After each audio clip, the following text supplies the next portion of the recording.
Hey guys, today we're going to be doing the Battle of the Misconceptions. Is the tried and true perfect firearm that they keep making changes to, the Glock 19, any better than the new hotness, the ultimate in firearms and self-defense, the Walther PDP? Let's get to work.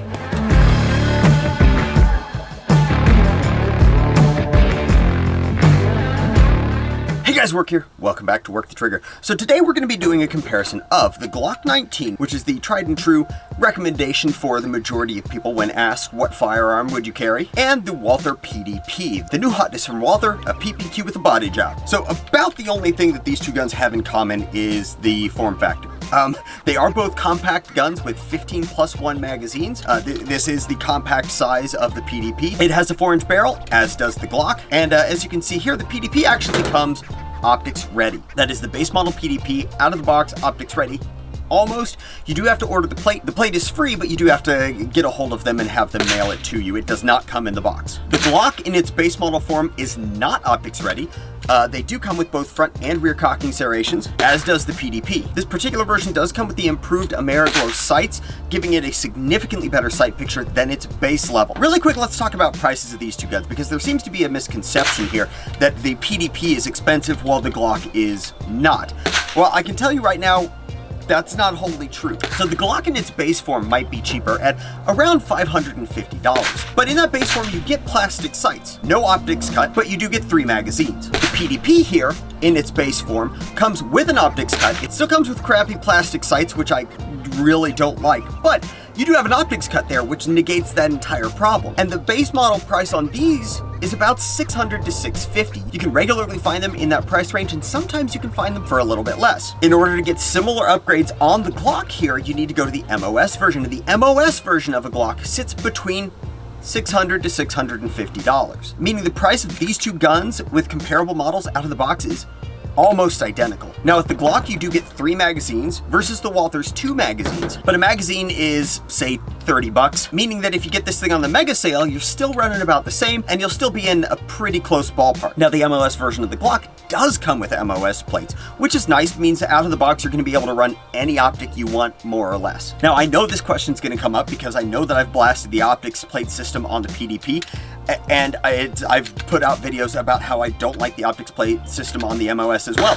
And between the two, there isn't a clear winner for me. The MOS system has a little bit of lateral stability to it, which is nice, but it's got a nasty gap going front to back, which is why they had so many problems, especially starting off. The PDP has no support on it, but the plates are designed a little bit better, so no lateral support, but the plates don't have quite as much play in them. So I'd really put the two base optic systems right in line with each other. Let's talk about size of these two guns really quick, because these two guns with their compact size are both considered carry firearms.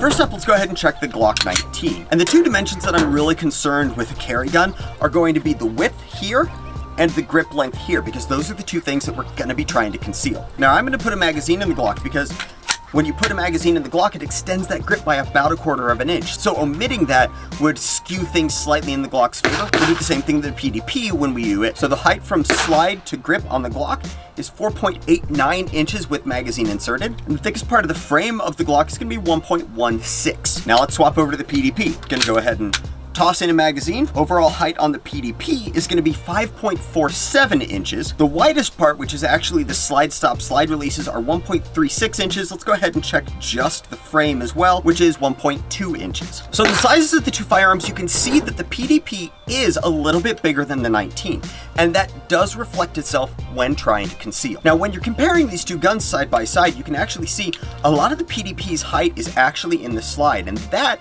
is going to affect something here that we're going to look at just in a little bit: shootability. Now really quick, let's check the weight on these. PDP, I know the PDP does have a dot on it. We'll take that out in a minute. So it's 1 pound, 7.4 ounces.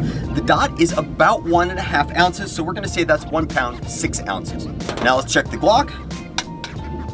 The Glock is going to be 1 pound, 5.9 ounces. So in weight, these two guns are almost identical. So now that we've taken care of measurements and what they come with, let's go ahead and head over to the range. We'll shoot some shots and we'll see how they compare in fire, because ultimately that's what matters. All right, so we're over at the range now. Let's go ahead and take our first shots through the Glock 19. Now I do want to point out something incredibly important here, and that is The trigger. The Glock 19, this Glock 19 has an agency arms trigger, and there is a very good reason that this has an agency arms trigger and the PDP does not have an upgraded trigger. And that is because this stock trigger is no so bueno.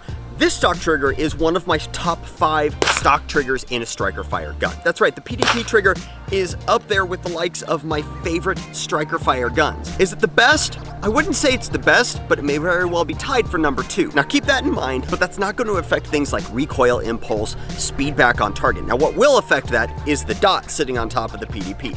I'm gonna try to ignore that as much as I can as far as felt recoil impulse and things like that. I shot this gun a lot without that dot. Right now we're sitting at about 2,000 rounds with the dot on it and about 750 rounds without the dot on it. But I want to start off with the Glock first. We'll get a baseline there to see what the recoil impulse is like, then we'll switch over to the PDP.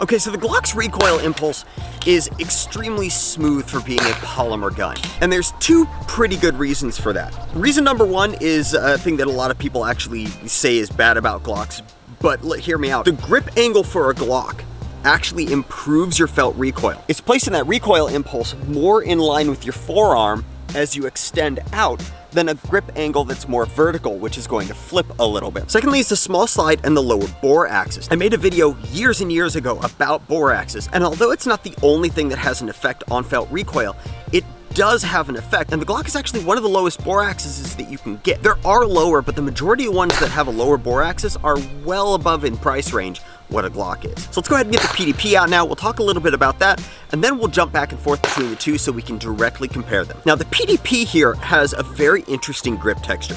And honestly, it is probably my favorite grip texture on the market. It's pleasing to the eye, but it's also extremely grippy. And it's not grippy like the Glock RTF2 grip was. This isn't a harsh grip. It's just enough grip to be able to give you a great perch on the gun without actually tearing your hand up. There's a lot of guns out there that have very good grip texturing. The CZ P10C, for instance, has one of the most aggressive stock grip texturings. And if you're not used to it, it's gonna tear your hands up a little bit. This doesn't seem to do that as much. They wrapped the grip completely around the frame, which I really appreciate instead of leaving channels or altering it in different places. It's pretty much the same grip texturing around the entire thing, which is gonna give you a good grip. So let's go ahead and take some shots with the PDP.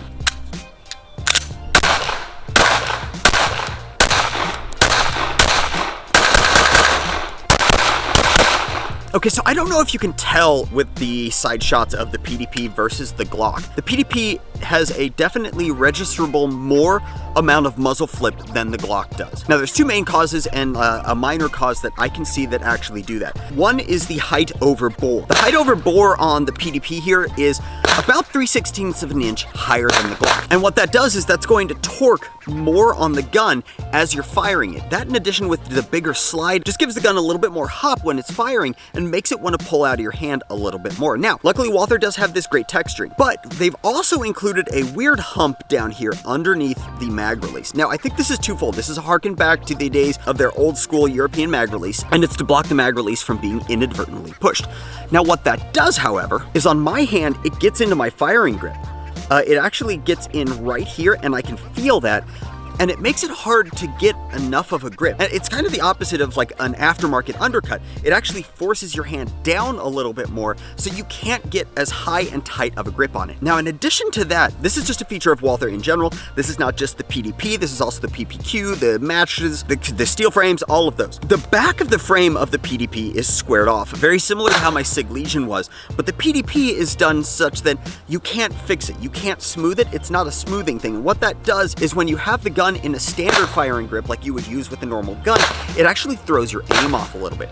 When the gun fires, it runs into your knuckle and it tweaks the gun a little bit. So what you have to do to compensate for that is slightly alter your grip. Move your primary hand a little bit around to basically pull back on your fingers this way, which is gonna pull your trigger finger away a little bit, but what that does is that puts the meaty part of your hand underneath this big flat here. That makes your follow-up shots significantly easier, but it also means you have to do something different. And personally, I find that a harder thing to get used to than the grip angle on a Glock when swapping back and forth between guns. Is it impossible? No. Can you train yourself to do it when you pick up a gun that feels like this and just inherently know that's my grip?